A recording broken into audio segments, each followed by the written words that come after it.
Venezuela. Venezuela. Venezuela. Venezuela. Venezuela. Venezuela. Venezuela. Hey, welcome back to the channel, folks. And yes, today we are talking about Venezuela and its dictator, Nicolás Maduro. Now, I know without a shadow of a doubt, you've probably definitely seen it, whether it's been on social media, it's been kind of news coverage everywhere of the US's capture of Venezuelan dictator, Nicolás Maduro. And I feel like I've seen a lot of heads kind of spinning in terms of just kind of like, what does this all mean? Why did this happen?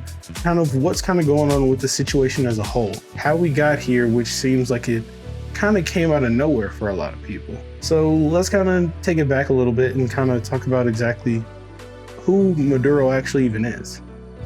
So Maduro, native to the capital Caracas in Venezuela, was born back in 1965, and growing up he was involved a lot in union work under the Hugo Chavez regime, which is another controversial leader in Venezuelan history. In March of 2020, the United States Department of Justice unsealed a major criminal indictment charging Venezuelan President Nicolás Maduro and several of its high-ranking officials with serious federal crimes tied to international drug trafficking and violence. This included 4 core charges in the initial 2020 indictment, which were Narco terrorism conspiracy, alleging that Maduro as well as his co-conspirators participated in a conspiracy to traffic large quantities of cocaine into the United States in connection with violent foreign groups, as well as designated terrorists and other criminal organizations in Venezuela. Number 2 was the conspiracy to import cocaine into the United States, accusing Maduro and others of agreeing to bring illegal cocaine into the United States. And number 3, carrying machine guns and destructive devices, charging that Maduro and his associates used and carried machine guns and other destructive weapons in connection with narco terrorism and drug importation. And number 4, the conspiracy to use and possess machine guns as well as destructive devices, alleging an agreement to use and possess such weapons to aid further in drug trafficking and narco-terrorism schemes. The indictment alleges that Maduro and top Venezuelan political and military leaders worked with criminal cartels and violent groups, providing protection, logistics, and official cover to smuggle cocaine into the United States.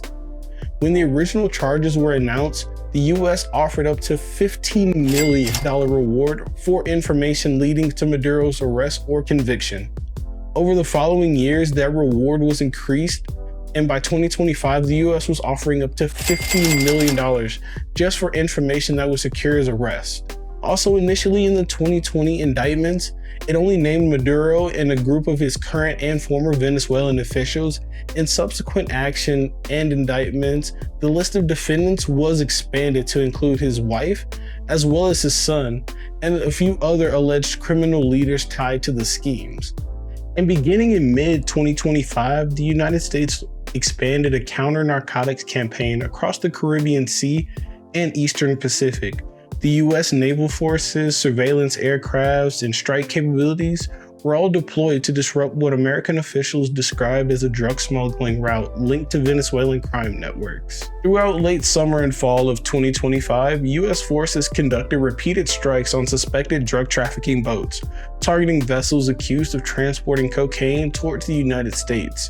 These operations were framed by US officials as efforts to dismantle narco trafficking organizations allegedly protected by Venezuelan political and military leaderships. Now, as the year progressed, the campaign intensified. By late 2025, US actions expanded beyond intervening at sea to include seizures of assets and increased pressure on Venezuelan economic and logistical networks, signaling a broader effort to isolate the Maduro regime in itself. Then on January 3rd, under President Trump's orders, the US announced a successful capture of Nicolás Maduro and his wife. Maduro and his wife were then transported in US custody by air to the United States, arriving later at the Stewart Air National Guard base in New York City, where they were formally processed by federal authorities. Now, following the arrest, the initial court date scheduled is for March 17th.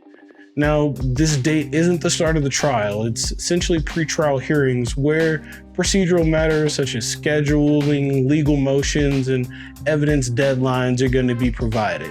So essentially, this is going to set up the outline and the framework of the court case that is yet to come for this regime.